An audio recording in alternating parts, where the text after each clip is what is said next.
Bonjour à tous, dans cette vidéo nous allons nous intéresser au fait des choses générateur de la responsabilité extra-contractuelle. Tout d'abord il faut mentionner l'arrêt Téfen de la Cour de cassation du 16 juin 1896 à l'origine de la reconnaissance d'une responsabilité du fait des choses dans l'ancien article 1384 du Code civil. Celui-ci nous disait alors: on est responsable non seulement du dommage que l'on cause par son propre fait, mais encore de celui qui est causé par le fait des personnes dont on doit répondre ou des choses que l'on a sous sa garde. Cependant, cette dernière notion n'avait pas de valeur normative. Elle permettait d'introduire les régimes spéciaux de responsabilité du fait des choses, comme la responsabilité du fait des animaux ou des bâtiments en ruine. Le contexte, le décès de M. Téfen dans l'explosion d'un remorqueur à vapeur, alors qu'aucune faute du propriétaire n'était constatée. La Cour de cassation donne une application en l'espèce à cet alinéa pour consacrer la responsabilité du propriétaire du remorqueur à vapeur défaillant ayant provoqué la mort. Cela va enclencher une évolution nécessaire avec le développement de l'industrie. Le fait des choses ne nécessite aujourd'hui pas une faute, ce qui est plus favorable à la victime. Un autre arrêt important à connaître est l'arrêt Gendeur de la Cour de cassation du 13 février 1930, qui lui va jusqu'à retenir une présomption de responsabilité du gardien de la chose établie par l'ancien article 1384 du Code civil. Quelles sont les conditions pour établir cette responsabilité? Une chose, un fait et un gardien. Comme vous pouvez le constater, pas de faute. Tout d'abord, intéressons-nous à l'article 1242 qui dispose qu'on est responsable non seulement du dommage que l'on cause par son propre fait, mais encore de celui qui est causé par le fait des personnes dont on doit répondre ou des choses que l'on a sous sa garde. Sa formulation n'a ainsi rien de différent à celle de l'alinéa 1er de l'ancien article 1384. Que nous dit ce texte concernant la chose en question? L'article 1242 ne procède à aucune distinction des choses.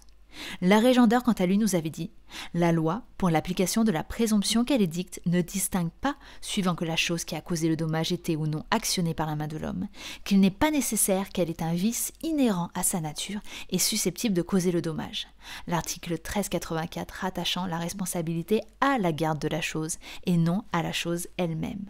À l'heure actuelle, la responsabilité s'applique à toutes les choses, qu'elles soient meubles ou immeubles, peu importe également leur consistance physique.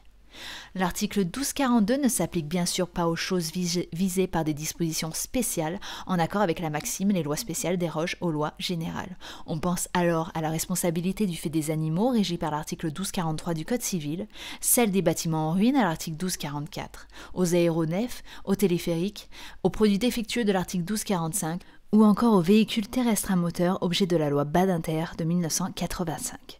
On pense aussi à l'usage d'une chose dans l'exercice d'une activité sportive, où la responsabilité du fait des choses est réglementée par l'article L321-3-1 du Code du sport depuis 2012, suite à un arrêt du 4 novembre 2010 réfutant l'idée d'une acceptation préalable des risques par la victime, qui aurait pour conséquence l'application de la responsabilité du fait des choses. Ce nouvel article exclut la responsabilité du fait des choses pour les dommages matériels. Il dispose ainsi que les pratiquants ne peuvent être tenus pour responsables des dommages matériels causés à un autre pratiquant par le fait d'une chose qu'ils ont sous leur garde, au sens du premier alinéa de l'article 1242 du Code civil, à l'occasion de l'exercice d'une pratique sportive, au cours d'une manifestation sportive ou d'un entraînement en vue de cette manifestation sportive sur un lieu réservé de manière permanente ou temporaire à cette pratique. Si on s'intéresse maintenant à la notion de fait, il est important de noter que le fait n'est pas l'équivalent d'une faute. Ainsi, un fait seul suffit, il n'a pas à être fautif. Ce fait doit être à l'origine du dommage, on dit qu'il en est l'instrument. Deux éléments caractérisent ce fait. Un élément matériel, caractérisé par un contact entre la chose et la victime, mais qui peut également exister en l'absence de contact. Mais aussi une défectuosité de la chose à l'origine du dommage, que celle-ci soit dans son comportement ou dans sa consistance. Comment prouver le fait de la chose?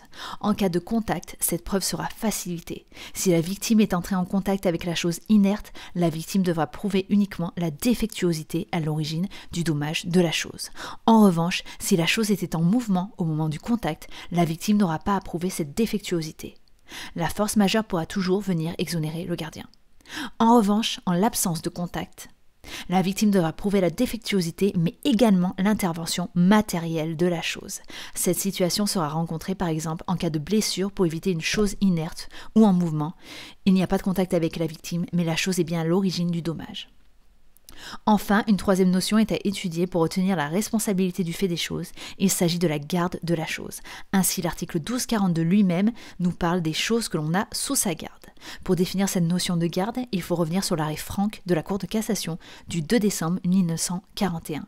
Un docteur se fait voler sa voiture, le voleur renverse mortellement le facteur, la famille du facteur cherche un responsable. Qui était donc le gardien de la voiture, le docteur propriétaire ou le voleur ayant causé l'accident? Les chambres réunies dans cet arrêt donneront raison à la cour d'appel, voici ce qu'elles nous disent. Attendu que, pour rejeter la demande des consorts X, l'arrêt déclare qu'au moment où l'accident s'est produit, Y, dépossédé de sa voiture par l'effet du vol, donc le docteur Franck, se trouvait dans l'impossibilité d'exercer sur ladite voiture aucune surveillance. Qu'en l'état de cette constatation, de laquelle il résulte que Y, donc le docteur Franck, privé de l'usage, de la direction et du contrôle de sa voiture, n'en avait plus la garde et n'était plus dès lors soumis à la présomption de responsabilité édictée par l'article 1384, alinéa 1er du Code civil. La Cour d'appel, en statuant ainsi qu'elle l'a fait, n'a point violé le texte précité. Cet arrêt nous apprend alors que pour être gardien de la chose, il faut pouvoir exercer sur elle des pouvoirs d'usage, de direction et de contrôle. Attention, par principe, il ne peut y avoir qu'un seul gardien de la chose, à la fois la garde est donc alternative et non cumulative. Il faudra déterminer qui exerçait effectivement les pouvoirs d'usage, de direction et de contrôle au moment du dommage pour définir le gardien en cas de situation confuse. Attention, si la victime elle-même est devenue gardienne de la chose, elle ne pourra pas engager la responsabilité du fait des choses du propriétaire. Une exception à la garde alternative et non cumulative existe cependant quand plusieurs personnes sont investies des mêmes pouvoirs sur la chose qui fait l'objet d'une garde collective. Cela a été retenu par exemple par la Cour de cassation le 20 novembre 1968 dans un arrêt rendu au sujet d'une blessure d'un joueur de tennis au cours d'une compétition, avec donc une garde collective de la balle instrument du dommage. On ne peut donc pas cumuler la qualité de victime avec celle de gardien. Il n'y aura pas réparation du dommage. Si la victime est un tiers, en cas de garde collective avec impossibilité de déterminer qui était le gardien, tous les gardiens peuvent être responsables. Il existe une présomption simple de garde sur le propriétaire de la chose, instrument du dommage. Sur lui pèsera la charge de la preuve contraire. Voilà, j'espère que cette vidéo vous aura été utile, elle était un peu longue. Je vous invite à vous abonner, à la liker pour plus de contenu sur la fac de droit et je vous souhaite une bonne journée et des bons partiels.